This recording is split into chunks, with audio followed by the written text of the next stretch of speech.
তিনি কথা তো তোমার শুক্রিয়া আদায় করি, কিন্তু ভালো নয়। গাছ আল্লাহ মাল নাই, এটা কথা তো চারটা হাঁস বতকের মাংস আছে বুঝছিস?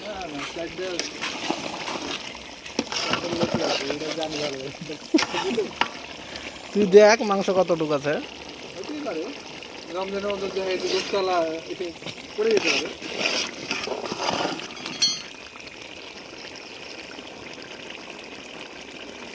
সিদ্ধ হয়নি, মাংস সিদ্ধ হয়ে গেছে কিন্তু ঝোল হ্যাঁ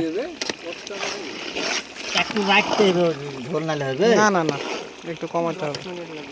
একটু বেশি আছে, একটু কমাই দেবে।